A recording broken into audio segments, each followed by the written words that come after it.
My name is Ralph White. I am an alcoholic. I want to thank the committee for asking me to come up here and share my experience, strength, and hope tonight, this morning. I want to thank the speakers who preceded me. Mr. Kenny Bob, who got this party started off right on Friday night. Speakers I listened to at the old timers, long timers meeting on Saturday. The split speakers, Al-Anon and AA speaker. I had the opportunity to listen to the other speakers I've heard over the weekend. The new friends I've made this weekend and the Fellowship of Alcoholics Anonymous stepping up and showing again and demonstrating to me what it is that we're about. And I really want to thank this committee. I want to thank Robin for her hospitality. I want to thank the committee for, the gifts, the baskets, the hospitality, all the things that you've done for me this weekend. I want to thank the Diva Squad on the committee for all that you did this weekend. Miss Patty, thank you. Thank you. Thank you. Thank you for your message and thank you for your walk.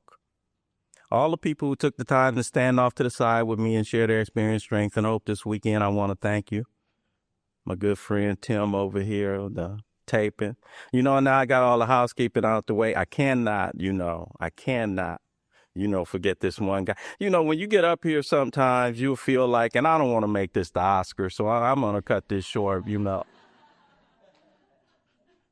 But Tim Whitcomb, daily inspirations on a daily basis,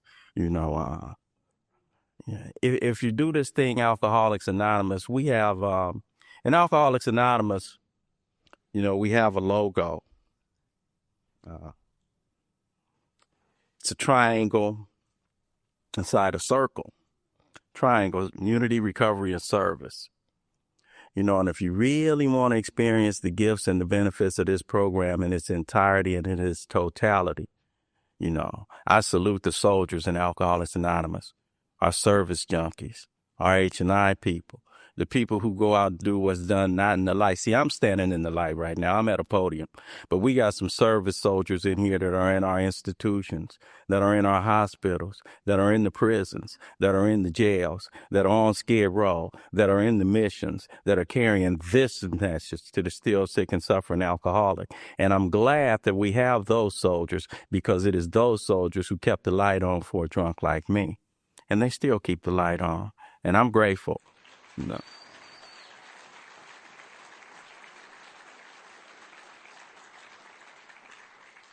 Got the housekeeping out the way. I'll do the most important thing I can do this morning.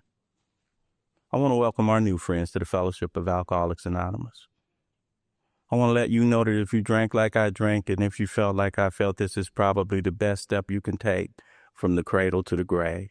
I don't say that because I'm this morning's speaker. I don't say it because it's the right thing to say when you get behind a podium in Alcoholics Anonymous. I don't say it because it's, that's the correct and proper thing to say, though I'm all those things. I say it because this program, this process, and this power that you introduced me to has been working in my life like nothing I had discovered. When I sit through a countdown like this and I get humbled in the presence of so many years of recovery, I get humbled in the presence of some of the people who I've admired from, even though I don't know you yet, or even though I don't know your face, I've heard your tapes and I've seen your walk and I've seen the demonstrations of you through some of the people you've touched, and so when I get in a countdown in Alcoholics Anonymous, I'm humbled. I still feel like a baby. And when I get in the presence of people, we started at 58 years, and I'm following up Patty and Kenny. And I want to impress you guys. I say, I'm not going to share a long drunkalog. I really want to share about recovery. But I remember being new to the rooms of Alcoholics Anonymous, somewhat like our new friends who are here this morning. And I remember going to a meeting of Alcoholics Anonymous, and a speaker was standing in front of the group that particular night, and he was dressed pretty nice, and his hair was combed and his eyes were bright and he was stringing sentences together real well. And I remember thinking to myself that particular night, I know this cat ain't done what I've done. I know he ain't felt what I felt. And I know he ain't been where I've been. What can this lame tell me? So it's real important that I share with you, that the guy that's standing in front of you this morning is not the same one that stumbled into the rooms of Alcoholics Anonymous October the 11th, 1986. I'm going to share with you in a general way what I used to be like, what happened, and what I'm like today, in the hopes that somebody out there will be thinking like I was thinking. Man, I used to do the same thing. Man, I used to feel the same way. Or more important, I too want to have this thing. See, you can't appreciate what it is that my life has become today if you don't know where it is that I come from. You know, I grew up in South Central Los Angeles from a real large family. I have 5 brothers. We stayed in a little 2-bedroom apartment. Moms and pops stayed in one room. The 6 boys stayed in 3 bunk beds in the other room. Earliest memory of my old man was he was a drunk and I didn't want to be like him. My father wasn't abusive and my father wasn't violent. My father was an absentee drunk. And every other Friday, like clockwork, you could count on him not showing up at the house. It would be a kid in the neighborhood who would feel like it was his duty to share with my family how my old man had been showing his ass up at the pool hall a previous Friday or Saturday night. And I would feel ashamed and I would feel embarrassed. And those are feelings I'm familiar with from a real early age. Pops got put out the house when we were 9. When I was about 9 or 10 years old, my mom proceeded to raise these 6 boys by herself. Don't know about any of you guys in here, but when I grew up, you know, at least in my mind, ideal family life was depicted by the TV programs that came on at the time. And the TV programs that came on when I grew up showing ideal families, Father Knows Best, Leave It to Beaver, My 3 Sons, Donna Reed, and bet that wasn't jumping off at my house. You know, when you're grown, you get something that's called perspective. And perspective works like this. You had a mom that raised 6 boys by herself. She was on welfare and she didn't have a high school education. She put herself back through high school. She put herself through college. She worked 2 jobs. She took in clothes that she washed and ironed for other folk. And when you're grown, you look back on your life and say, damn, I had a hell of a mom. Look how she sacrificed to raise her boys. But when you're a kid about 9 or 10 years old and you bringing a couple of partners home from school on a Wednesday afternoon and you hit the front door and mom's is in the living room with an ironing board up and a rag on her head, you don't feel proud. You feel ashamed and embarrassed. You start living in that fantasy world about what life is really like for you at the house. And if your name is Ralph, you retreat into that prison I've lived in much of my life. And that's the prison of what I think you think about me. See, I don't know what you think about me, but I'm trapped in what I think you think about me. And I'll do whatever it takes to shape and form and mold your opinion of Ralph. I'll whine you, I'll dine you, I'll woo you, I'll con you, I'll bully you, I'll manipulate you, I'll buy you. Please like me. Now, I don't particularly have to like your ass, but please like me. Yeah, all right.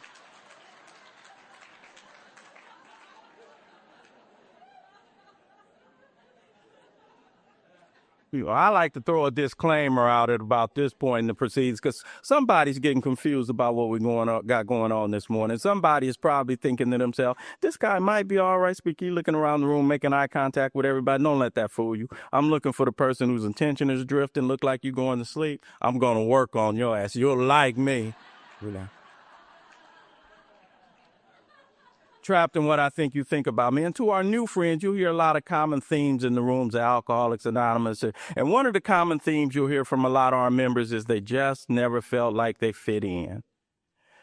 And that's not my story. I'm a little guy. I like a lot of attention. I've never been interested in fitting in. I've always wanted to stand out. And as a result of that, I achieved and I accomplished a few things in my life. You know, there are many different pictures of the alcoholic, you know, as there are men and women sitting in this room right now. You know, and I used to be confused about that when I came, you know, and my story's my story. And the reason you get mine is because I'm this morning speaker. You know, that's pretty much it. You know, and my story goes somewhat like this. Every single one of you had me in your classroom. You know, I was a straight A student. I was teacher's pet. I was generally class president or student body president. I played ball. I made all-stars. On the outside, it seemed like I should have been okay. On the inside, I've always felt like if you really knew me, you wouldn't like me. You know, I was a teacher's pet. I was a straight A student. I did all those things, but I would have traded it all in if I could have been cool. I could have been cool. Because the neighborhood I grew up in, there was a whole lot more currency put on cool than it was on smart. You know, you know, I always have to backtrack right here because somebody's probably thinking to themselves, maybe this guy was alcoholic. He come from a single family house. He had this mom and they didn't have a whole lot. And he seemed like he had this bleak background. And that's not my story at all. I felt like I had the ideal life and I wouldn't have traded it for anything in the world. I had 5 brothers. I never knew a lonely moment. We didn't have anything. Sometimes you don't know what you don't have till you have something, right? Because I didn't know we didn't have till I became a parent myself and started trying to provide. On Christmas, I used to go to sleep on Christmas Eve in my clothes because I couldn't wait to get up on Christmas morning. We'd have board games and Chinese checkers, and my brothers maybe would get a glove or a bike. Now I didn't realize my mom was doing Christmas for 6 boys on probably $50 to $80 back then, and I didn't realize till I was grown that the church used to kick in and we would have some things for Christmas. I just thought it was a lot of love in my house, and after my old man got put out, I never saw chaos. I never saw drinking. I never saw any of that in my house. My mother was a real strong woman and she ruled with a firm hand. And somehow, some way she instilled this drive in these boys that she had, And so growing up for me, man, I couldn't have imagined being anybody but me. We played ball. It was 6 of us. 5 of us made up the infield. One of my brothers played left field. In those days, there's some people in here that can remember, Cat, you could play in the street, man, and we be 2 people, 3 flies up, 3 people, over like you just all kind of making up guys. So anyway, I grew up in this. I thought, I wouldn't have traded my childhood. Like Patty, I fell in love with books. Me and my brothers used to walk to the library and we check out, the limit was 4 books apiece and we check them out and we read them in a week and we take them back. Anyway, so I'm growing up like this, man, just a kid growing up with big goals, dreams, and ambitions, so I would have traded in to be cool, though, because the cats who was cool, they were shooting dice in the bathroom. They were smoking cigarettes. Was taking quarters from guys like me that brought extra quarters, right? And they knew how to talk to girls. And girls were a mystery to me, man, and so I fast forward and I'm still like this. I'm on a fast track for success. I'm not going to be my daddy. That I'm not going to be. I'll make my family proud of me. I'll never abandon my kids. I'll never embarrass them. So I'm on this fast track for success. I'm growing up, still shy and introverted. I'm 16 years old now, still ain't never done nothing, not even trying to. I'm 16 years old and I get a girlfriend. Now, Ralph with a girlfriend at 16 don't mean the same thing it means for some of you cats. Ralph with a girlfriend at 16 simply means this. I ran with a crew of dudes that went with the same group of girls. One of my boys broke up with this girl. I waited a suitable amount of time to pass and I told my other boy, look, I want to go with her. He went and asked and she came back and told me, she said yes, right? Now I have a girlfriend, right? But I don't know what to do with her because Ralph don't do girls right now. Check this out. I had other girlfriends before, but this one actually knew she was my girlfriend, right? Hmm. And she was claiming me. If she was claiming me, check out how I was. This is how I was rolling it. Yeah, this girl, if you would ask her who do you go with, she would have told you I go with Ralph. And this is my official girlfriend. And back in those days, remember them old rotary phones? Some of you youngsters are like, what? This device that had anyway. We'll talk after the meet. This rotary phones, and I dial that 7th number and it would come back around, seem like in slow motion, and terror would set in because I knew what would have to happen when she answered the phone, right? It's the telephone. You got to talk. And I just hang up on my girlfriend, click, right? Because I didn't have no conversation. Go out this particular night. I'm with an older partner of mine. Him and his girl are in the front seat of the car. Me and my girl are in the back seat. We go out on a double date.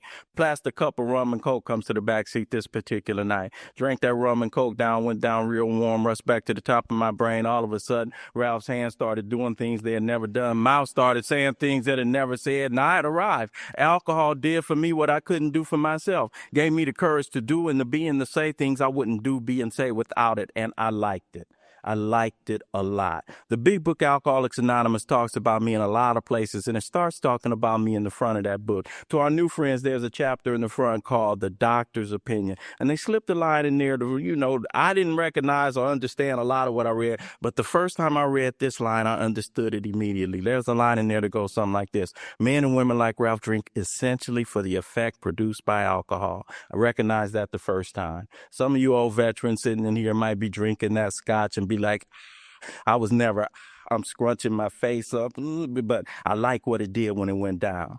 I'm not overnight alcoholic. I understand we talk about this disease being progressive in nature because that's how it showed up for me. I started drinking in the 11th grade and I was just drinking to go to parties the youngsters used to go to, and we be drinking what youngsters drink. Annie Green Springs, Boone's Farm, Tyrolia, Spinata, and I'm getting in there and I'm at the party and I even got the courage. Now I'm dancing. I'm even slow dancing and grinding in the corner. I'm like, yeah, I like alcohol. So I graduate from high school and my drinking is still just to go to parties. I graduate from high school in 71 and I graduate to higher education in every sense of the word. I start college and I'm still just drinking to go to parties. By the end of 71, I'm drinking not only on the weekend to go to the parties, but I'm drinking on the weekend during the day to get ready for the party. By 72, I'm drinking not only on the weekend, but I'm drinking during the week. And like Kenny Bob, I too added some non-addictive marijuana to the mix. By the end of 72, I'm drinking and I'm smoking herb and I'm selling it and I'm doing it during the week. By 73, I'm drinking, I'm smoking herb, I'm selling herb, I'm doing other drugs, I'm doing it on a daily basis, and you could not have told me it was anything wrong with the way that I was living. The big book Alcoholics Anonymous talks about it. At a certain point in my drinking career, I won't be able to tell the truth from the false. And the way that worked for me was this, in the way that I'm doing it, isn't that the way everybody does it? Why would you be young, with a bright future, with a little bit of money? I was getting financial aid, didn't chasing women and getting loaded come with the territory. In those days, man, if you came over my house and I couldn't offer you something to drink or something to smoke, I wasn't being a good host. And if I went over your house and you didn't do the same for me, not only weren't you being a good host, wasn't coming over your house no more.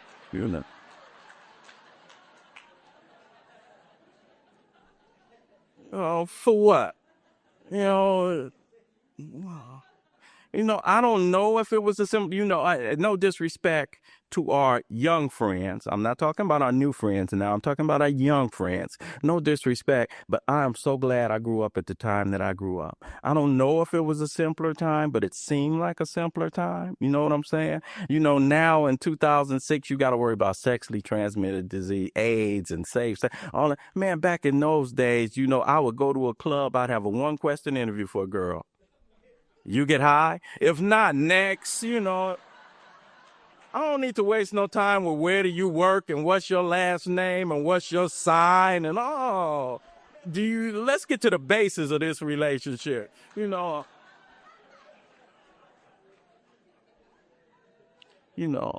Somehow I made it through school and I started working as a counselor for LA City schools. And even though I had the kind of job that should have allowed me to acquire what normal people did, I never did that. Never did it. Snapshot of Ralph's life. This is when alcohol was working. I would buy a car. I make exactly 3 car payments. Then come find it. Come find it. The first time I got a car repossessed, I had the nerve to call the police. I called them. I called the police. My car, I went outside, no car. What? I called the police. They do what they do, come back on the line. No, Mr. White, your car's not stolen. Stolen. The rightful owner just came and picked up this. I'm 9 months behind on the car note, and I'm calling the police. The next 2 times, I didn't even trip. I already knew, I'm the kind of brother that never had a problem balancing a bank book. Payday, I got money. 2 days later, broke. 0. No problem balancing my bank book. I stayed in the crib from 1976 to 1979 without paying rent. Couple of baffling features about the disease I suffer from, and one of them is this. I can't see my relationship with alcohol until I'm free of it. I can't see what it's doing to me when I'm in the mix. So some of the things that are crystal clear to me now, looking back in the rearview mirror of experience, were not at all clear to me when I was in it. I don't know about you guys, but I like to play the game sometime. I used to do it a long time in Alcoholics Anonymous, the regret game. If I only knew then what I knew now. Because you know what I don't like about that invisible line? Yeah, it's invisible. It ain't no warning. If you take that next one, because it don't work like that. I'd be out there, I see somebody like Tim and be like, man, if I get like him, I'll quit. If I ever get like that. look at Jeff and be, man, you need some help. What's wrong? The book talks about seeking the Lord companion. Wasn't long before I became the Lord companion. But that's the way I was rolling, man. If I only knew then that what I knew, yeah, right. There's a story I like to tell. A story about a little boy named Johnny. And Johnny had a habit his father frowned on. Johnny used to like to play with himself. And one day his father goes off to work and comes home early. Little Johnny's bedroom door is closed. Father goes into the bedroom without knocking. Sure enough, little Johnny's in the bedroom masturbating. Father looks at him and says, son, I thought I told you if you keep doing that, you'll go blind. And little Johnny stopped and looked at his daddy and said, well, Dad, can I just do it till I need glasses? You know it.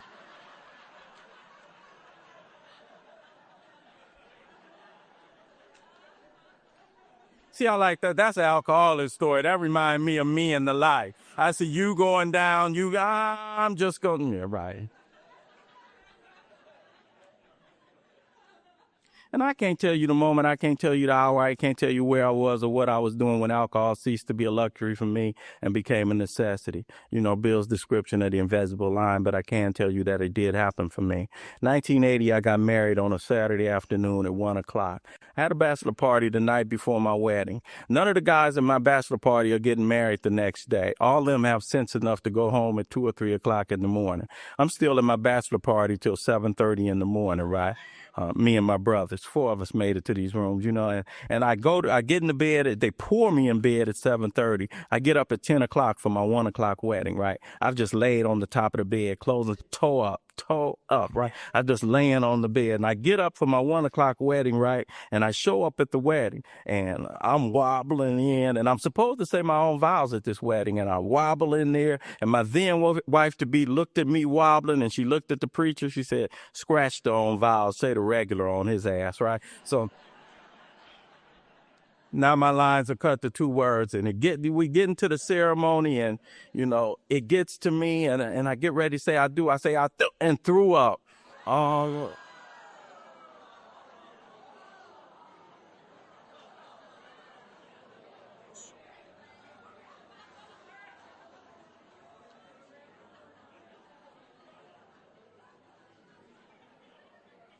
passed out. Have not taken a wedding picture to this day. Pitiful and incomprehensible demoralization. Again, to our new friends, if you're anything like me, when I came around the rooms, the people in the rooms weren't using words I was unfamiliar with. I was familiar with all the words, but I wasn't familiar with the way that they used them in here, because the way they used them in here was not the same way I used them in my everyday walk around vocabulary. Folk in here were talking about this phenomena of craving and this psychic change and this allergy of the body, and I needed some help for some of that. But the first time I heard pitiful and incomprehensible demoralization, didn't need no help with that one. Folk like us don't need a dictionary for pitiful, incomprehensible demoralization. I lived pitiful, incomprehensible demoralization up close and personal, and I lived it over and over and over and over and over and over again. Because I got to let you guys know that wedding day was the high point of that marriage.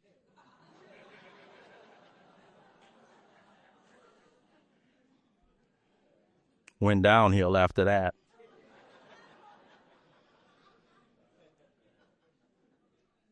Because I'm the kind of father and I'm the kind of husband.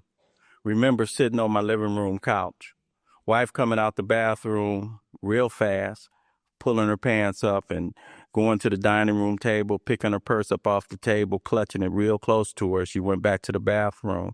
And I feel this tall because nobody was in the house but me and her, but it got like that in my house. I'm the kind of father and I'm the kind of husband. Remember coming home, sticking my key in the door. Wife and 2-year-old daughter sitting here and they're crying. I look over here and homeboy sitting in my seat with a gun pointed at my stomach talking about I want my money right now.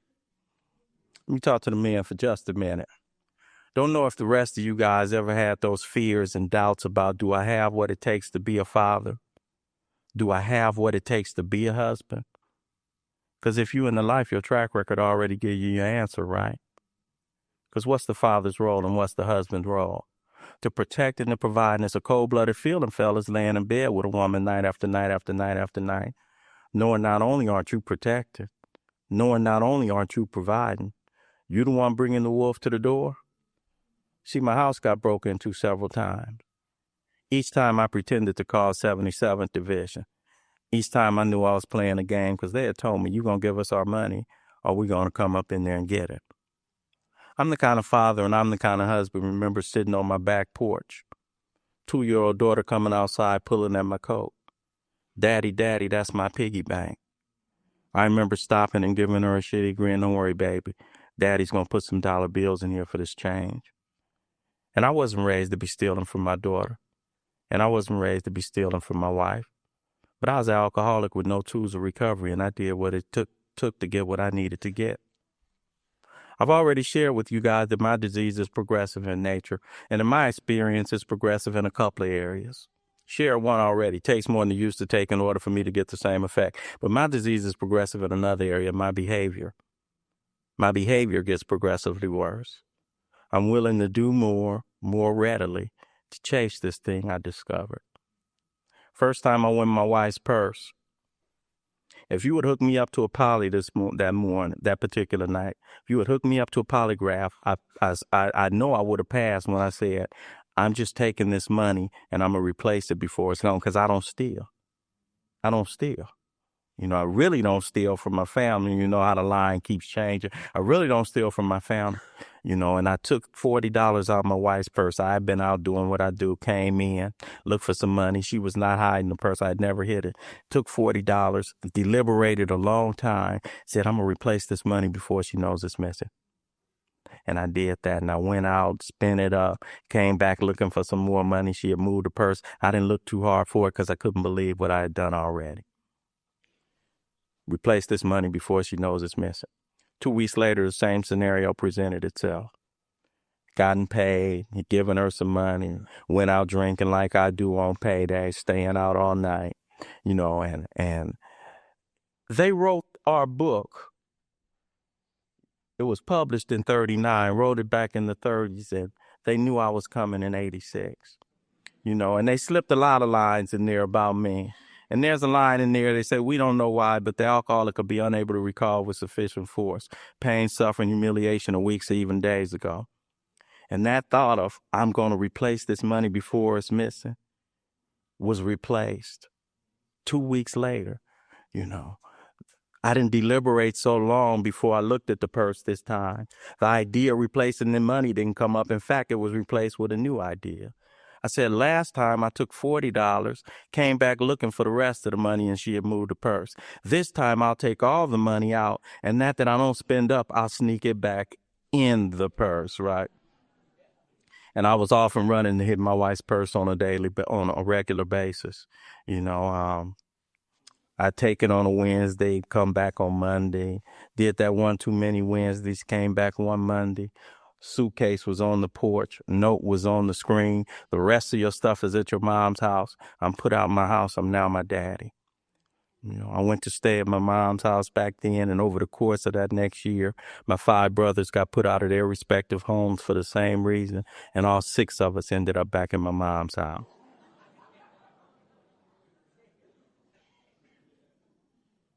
And over the course of those next several years, we proceeded to damn near kill my mom. When I came around the program, I came around here several times before I came to stay. Somebody take me back to I just got to my mom's house as I lose this train of thought, but I'm going to go down another path for a minute. When I came, the way I used to do the program the first couple of times I came, I'm a good mimic and I'm a good chameleon, and I like a lot of attention. And I like to sound good and look good at all costs. That's what I'm really about, image over substance all the time. And I come into a room and I go to meetings, and I thought I was sincere. The proof wouldn't come until looking back.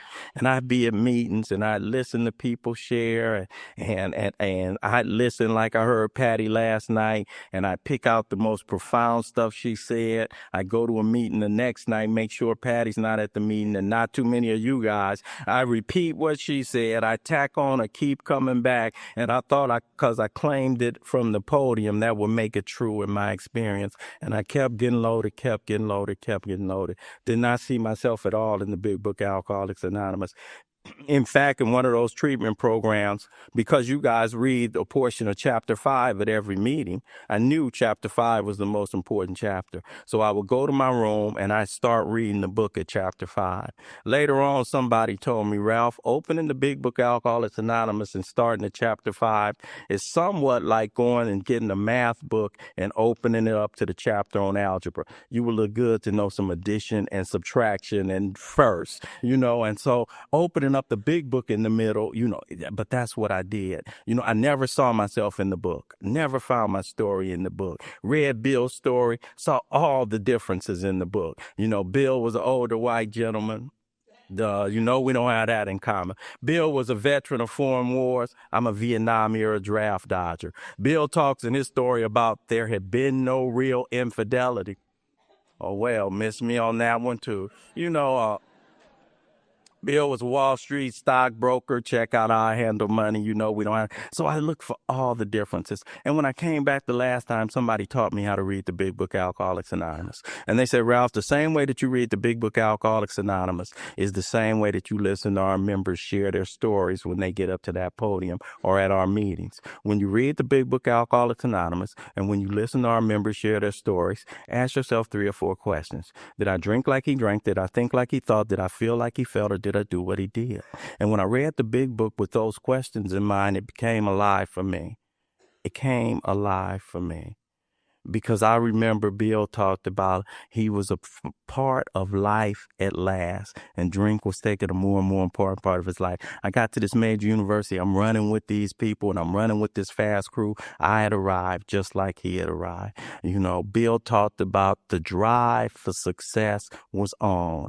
I'd proved to the world I was important. That was always me. That was always me. Drive for success was on. I got to prove to you guys I'm not my daddy.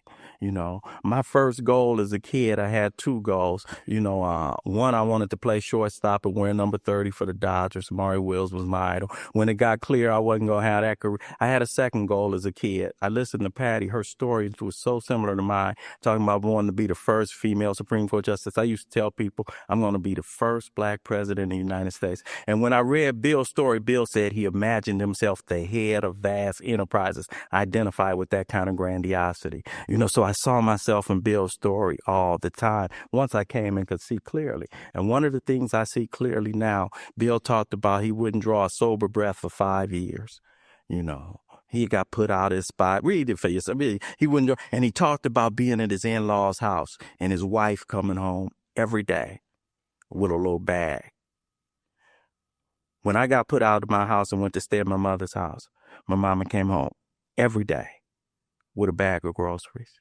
Because if she didn't, these 6 grown leeches she had given birth to would have been giving out plates to the people in the neighborhood. That's how we were making money. Every day, we damn near killed her. It was something salvageable about this piece of man that my ex-wife thought she married at this particular time when I first got put out the house. And she used to bring my daughter over to my mom's house on Saturday afternoons so we could keep a father-daughter relationship. And I wanted to be a father to my little girl with everything in me. I really, really, really did. I wanted to take my girl to Disneyland and Magic Mountain. I wanted to take her to a movie on a Saturday afternoon. I wanted to walk up the street with her little head in my big hand and just take her to the store, buy ice cream. I wanted to sit her in my lap and read her stories.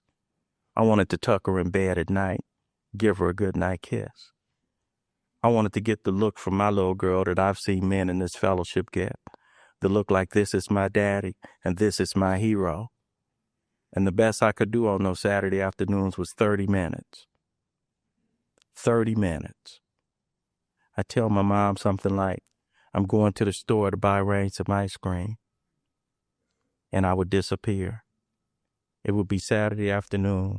I would come back on Monday. I'd sneak back on Sunday night when her mom was picking her up. Still remember some of them long Sunday nights, man, sticking my head around the side of my mom's house. See those two heads in the car and the headlights backing out, and I'd be thinking to myself, tears streaming, tears flowing. I'd be thinking to myself, there go my life backing out this driveway.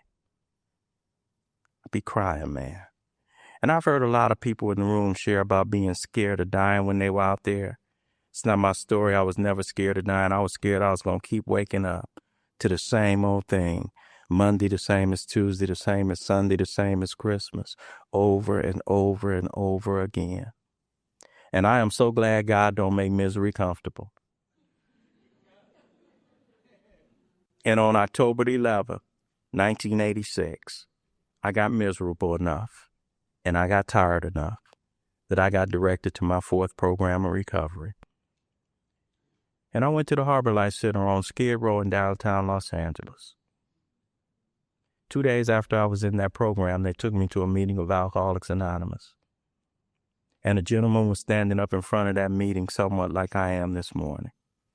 And I remember that October in 1986, I was full of shame. I was full of guilt. I was full of remorse. I was full I'll never be able to forgive myself for things I had done and what I had become. I've only shared with you guys the tip of the iceberg. Then share with you when I got put out of my house and went to stay at my mom's house, start stealing out my mom's purse. Then share with you when I got put out of my house and went to stay at my mom's house. Check came to one of my little brothers in the name of R. White. All of us are R. White, stole it. Then share with you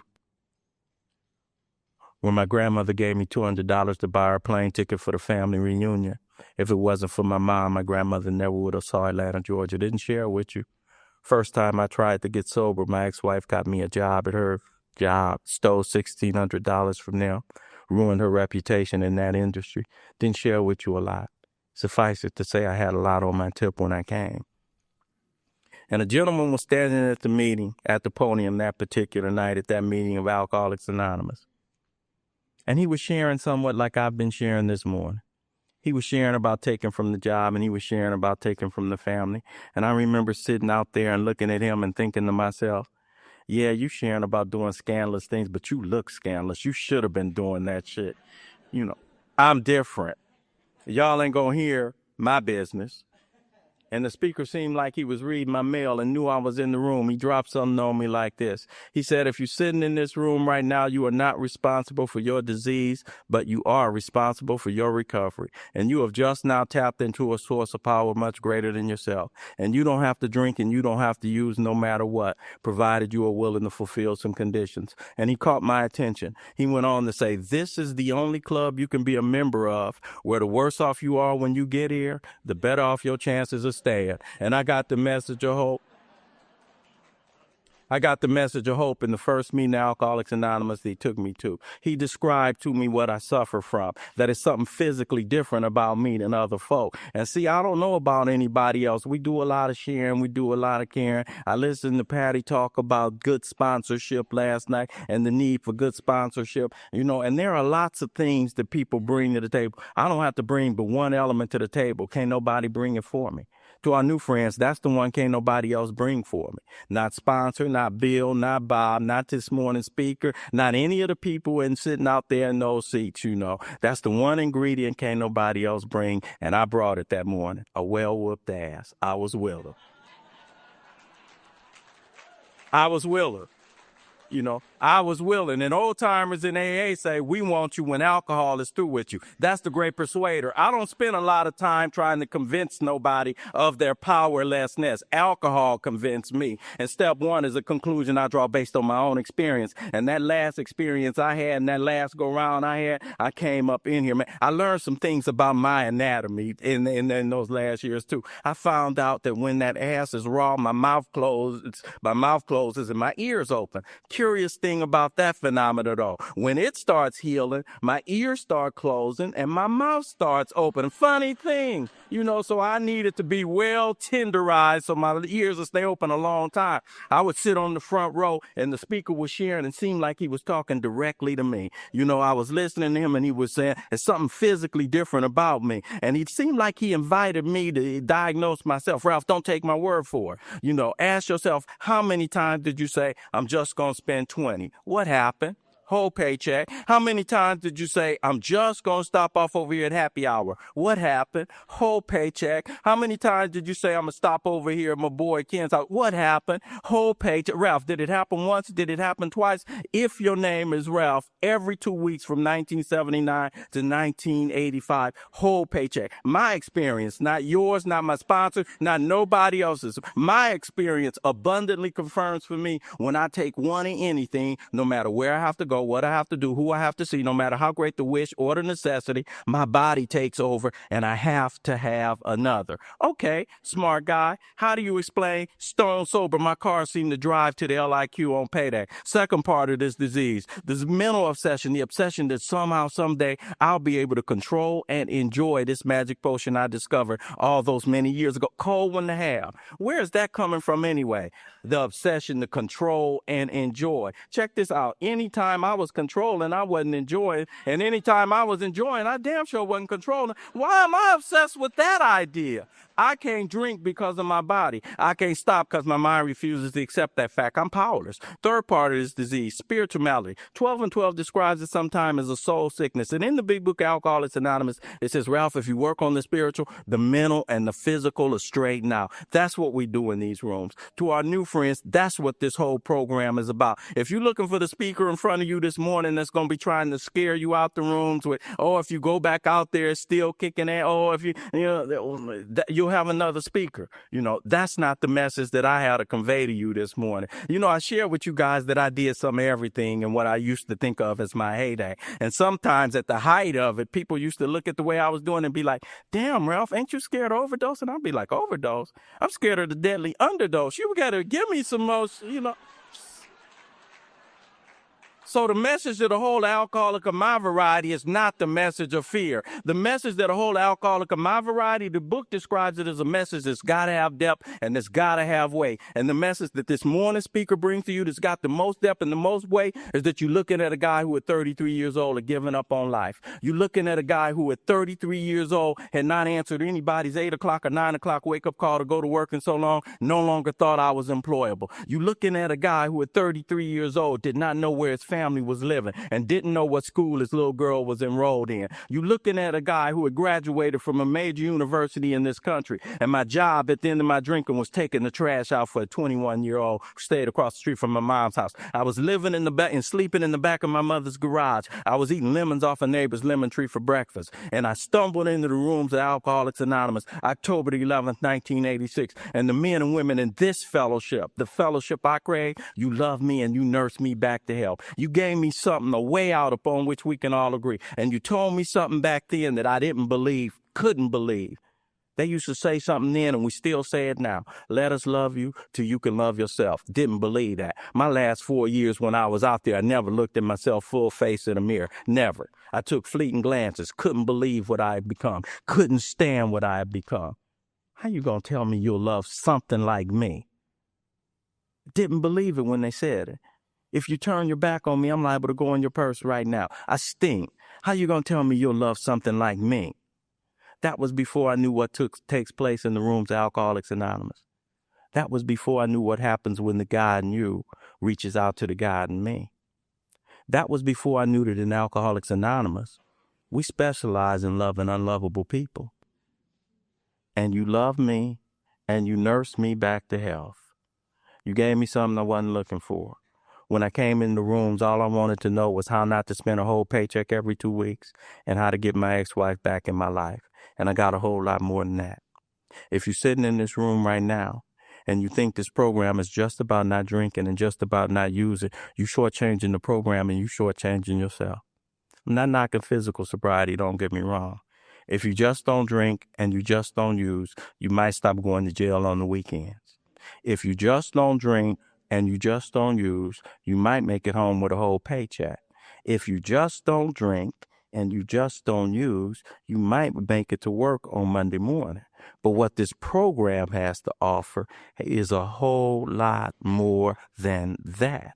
What this program is really about is about obtaining and maintaining access to a source of power that does for me what I can't do for myself. What this program is really about is about obtaining and maintaining access to a source of power that can do anything but fail. What this program is really about, you see people looking at the truth. Some people talk about the work, the process, the program, the step. What is this program about in my everyday life? You know, I have a friend up in Canada, Lou, and Lou says the program Alcoholics Anonymous walks, talks, and shakes hands. What this program is really about is alive and it's vital and it's vibrant. You want to see it? You want to see the program Alcoholics Anonymous? You want to see it at work? You want to see it up close and personal? Take a look around this room right now.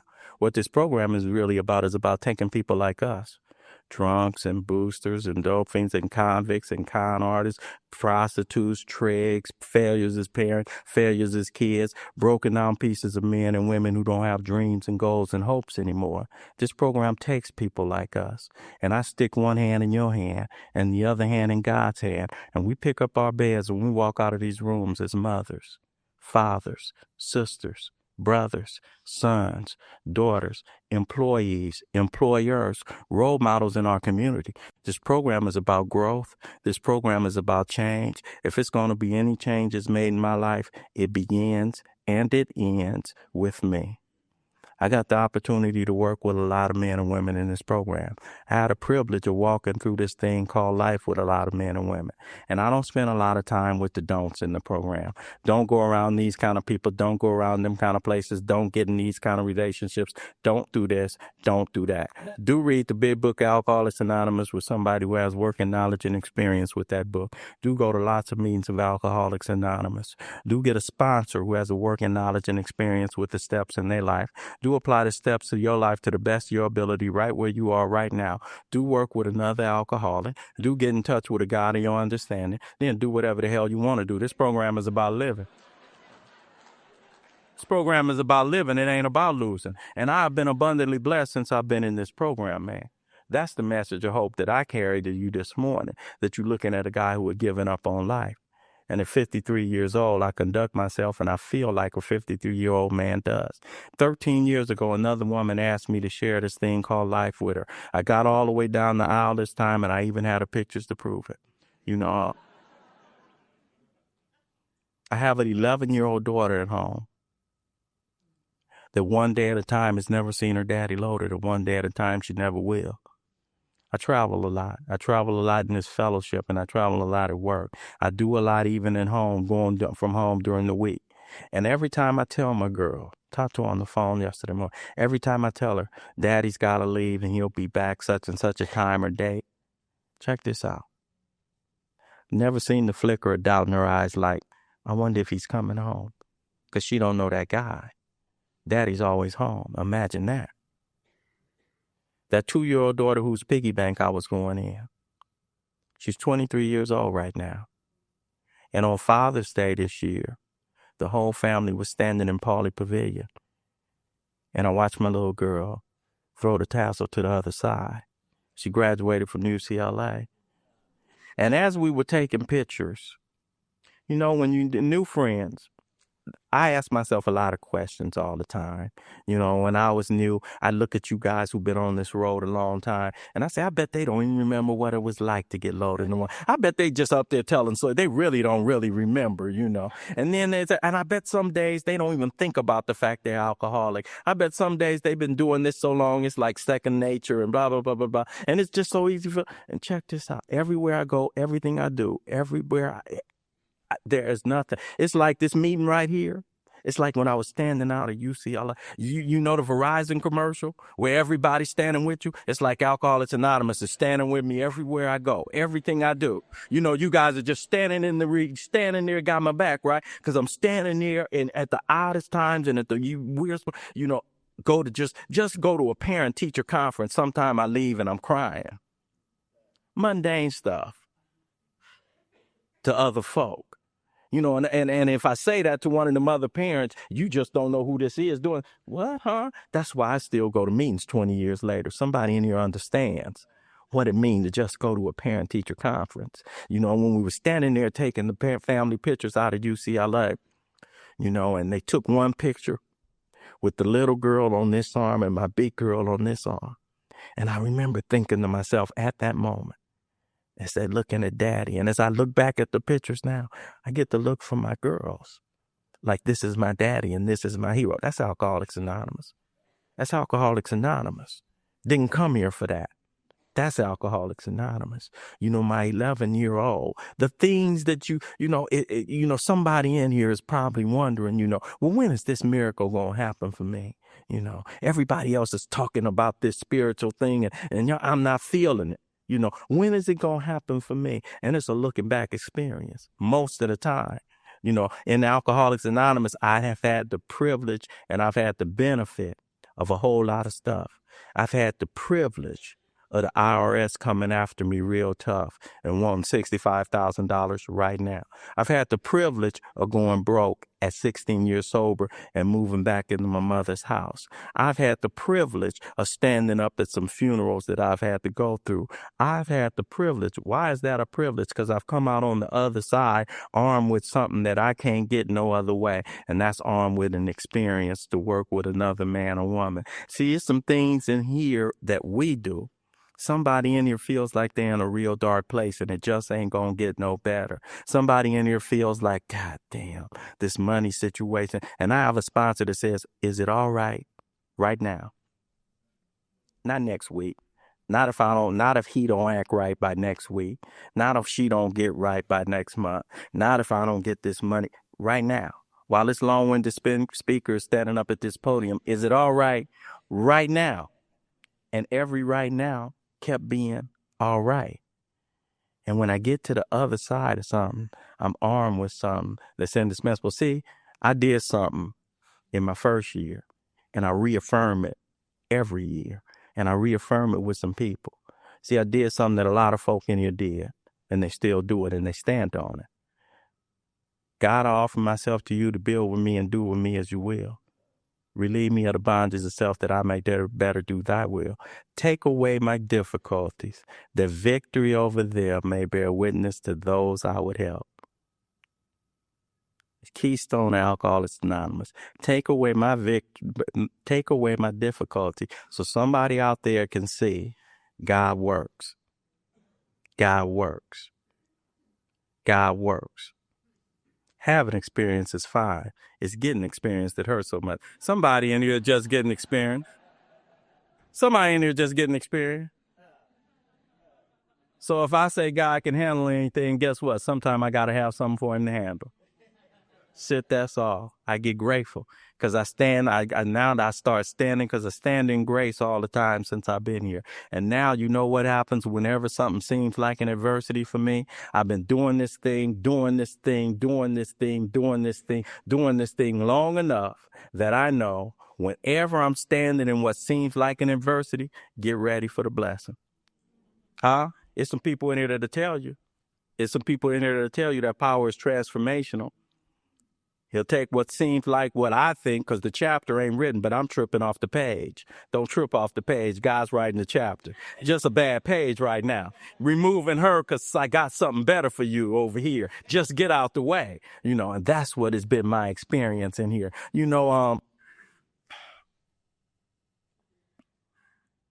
Last year, I remember standing in this hall, not in this hall, but in a hall. And my mom came walking through the door because it was a birthday party she thought for my little girl. And my mom is walking in and she's late and she's rushing. Where's River? And she walks in the door with the present out for my little girl. And about half this many people are sitting in that hall. And they all holler, surprise. And my mom just breaks down because these 6 grown leeches that had once been in her house, it's 4 of us in recovery right now. And we had given her a surprise 75th birthday party. Blew her away. Alcoholics Anonymous. When we were sitting around the house that night talking and reliving things, because I just thought we'd given her a party. And my mother said, Ralph, you know what? This is the first party I ever had in my life. Because my mom's the giver. First party I ever had in my life. I want to thank you guys on behalf of my mom that she got a chance to have a party while she's still here. That never would have happened. That's Alcoholics Anonymous. We do something in these rooms that most of the time, most of us don't even know we do. We uniquely qualified to do what it is that we do. Nobody else can do it. Nobody else can do it. That October in 1986, if God himself had come down and talked to me, I would have thought, oh man, that little brief bout I had with PCP, oh, it's a flashback, never would have made it to the rooms. Oh, only person could reach me then was one of you. One of you. We uniquely qualified to do what it is that we do, and nobody else does it like us. And sometimes I miss it. I miss it. It's going on right now. And I'll miss it. I'll take it for granted. It's going on right now. It happens every time I go to a meeting. Every time. Every time me and you go to a meeting, check this out. Every time me and you go to a meeting, some little boy or some little girl, I don't know, may never know, is getting ready to have a hell of a mom come back in the house. Every time me and you go to a meeting, I get to participate in some family getting ready to have daddy come back home.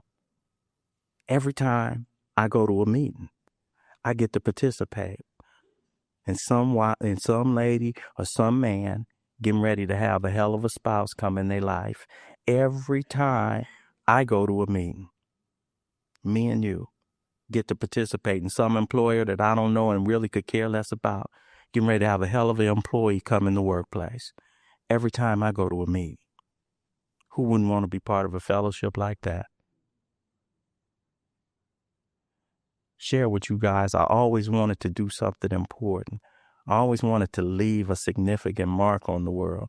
My grandmother said, God writes straight with crooked lines. And I can think of nothing more important, and I can think of nothing more significant than being a participating member of the life-saving, life-changing experience that is Alcoholics Anonymous. Whenever anybody anywhere reaches out for help, I want the hand of Alcoholics Anonymous to be there. For that, I'm responsible, and I take the responsibility real seriously. And I don't take it so serious that I'm glum and, I asked this cat, and he's got 49 years of recovery. I said, Tom, what's the most important ingredient you found in your 49 years? And he didn't say walking with God, and he didn't say sponsorship, and he didn't say work with another alcoholic. All the stuff that I know is the most important thing. He said one thing, blew me away. He said enthusiasm. He said enthusiasm. Enthusiasm. If this is a program of attraction, make it attractive. Don't be sitting up here, You monotone and, man, yeah. No. God damn it, new friends, I'm on fire for something that saved my life. You be on fire for it too. And if you're sitting here wondering when is it going to happen for me, anybody that's in here tripping, if you can bring something green out on Sunday morning following Saturday night and you still got it and you sober, you sitting in the middle of the spiritual experience right now.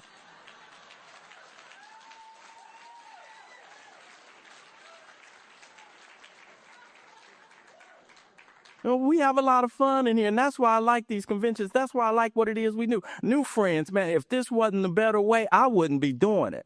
I used to worry and trip. What am I going to do when I get sober, And I had a counselor say, why would you ask that question? What were you doing before you got here? And my life consisted of getting it, doing it, coming out from it, getting it, doing it, coming out from it, getting it. And I had the nerve to say what you going to do when you're like, I had a full social calendar, right?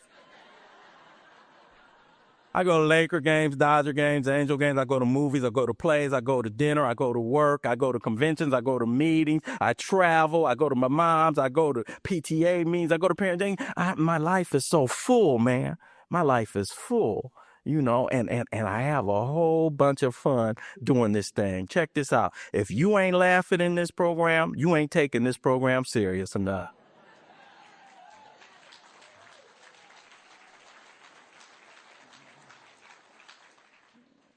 Enough for me. I don't soapbox real well, but I love this thing, You're looking at a guy that loves this thing. I love this thing we do. I love this thing we discover. I love the fact that you guys restored this guy to health. I've been on this road for 20 years, and, I'm not so impressed with that, but I am impressed with what a loving God can do if you give him a little bit of material to work with. I am impressed that you guys have given me a walk with a sense of purpose. If you're coming from that dark place I come from, if you're coming from walking the streets at 3 or 4 o'clock in the morning with no place to go, if you're coming from your family no longer wanting to see you, if you're coming from that place of not being present on holidays and their birthdays, if you're coming from that next year daddy place, next year I'm gonna get that girl something, if you're coming from that real dark lonely place, if you come from the place of no hope and you come to a place like this and you get embraced by people like these and you get what it is that I've gotten over these past 20 years, man, I want to thank this fellowship for supporting me. I want to thank this fellowship for uplifting me. I want to thank this fellowship for encouraging me. I want to thank this fellowship for crying with me. I want to thank this fellowship for laughing at me. I want to thank this fellowship on behalf of my mom. I want to thank this fellowship on behalf of my daughters. I want to thank this fellowship on behalf of my wife. I want to thank you on behalf of my family. I want to thank this fellowship on behalf of those new